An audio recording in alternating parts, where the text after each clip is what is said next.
തൃശൂർ അകമലയിൽ വീണ്ടും കാട്ടാന ഇറങ്ങി. മേഖലയിൽ വ്യാപകമായി കൃഷി നശിപ്പിച്ചു. ഇന്ന് പുലർച്ചെ 3:30 മണിയോടെയാണ് റെയിൽവേ ട്രാക്കിന് സമീപം കാട്ടാന ഇറങ്ങിയത്.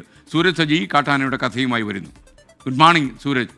സൂരജ് ഒരു ആന സ്പെഷ്യലിസ്റ്റായിട്ട് മാറി എന്ന് ആളുകൾ പറയുന്നുണ്ട് കേട്ടോ.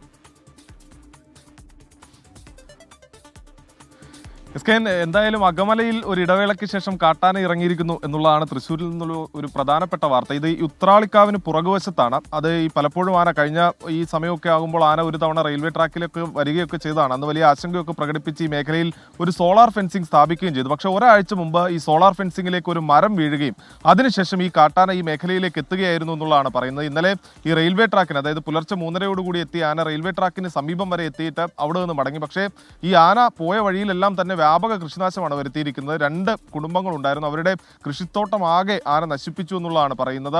അതിൽ വാഴയുണ്ട്, കവുങ്ങുണ്ട്, തെങ്ങുണ്ട്, അങ്ങനെ സകലതും ആന നശിപ്പിച്ചു എന്ന് ഈ പ്രദേശവാസികൾ പറയുന്നു. ഈ സോളാർ ഫെൻസിംഗ് ഉണ്ടായിരുന്നെങ്കിൽ പോലും അത് ഈ മരം വീണ് തകരാർ സംഭവിച്ചതാണ് ഈ പ്രതിസന്ധിക്ക് ഇടയാക്കിയിരിക്കുന്നത്. അത് പരിഹരിച്ചില്ലെങ്കിൽ തുടർച്ചയായി കൂടുതൽ ആനകൾ ഈ മേഖലയിലേക്ക് എത്തും എന്ന ആശങ്ക കൂടി ഇവരെ സംബന്ധിച്ചുണ്ട്. പ്രത്യേകിച്ച് ഉത്രാളിക്കാവിന് പുറകുവശമാണ്. ഏറെ ട്രെയിനുകൾ പാസ് ചെയ്യുന്ന ഒരു മേഖലയാണ്. ഈ റെയിൽവേ ട്രാക്കിലേക്ക് ആന എത്തിയാൽ അത് ഈ റെയിൽ ഗതാഗതത്തെ അടക്കം ബാധിക്കുന്ന ഒരു സാഹചര്യം കൂടിയുണ്ട്. അതുകൊണ്ട് തന്നെ അടിയന്തരമായ ഒരു ഇടപെടൽ ഈ വിഷയത്തിൽ ഉണ്ടാകണം എന്നുള്ളതാണ് നാട്ടുകാർ ചൂണ്ടിക്കാണിക്കുന്ന.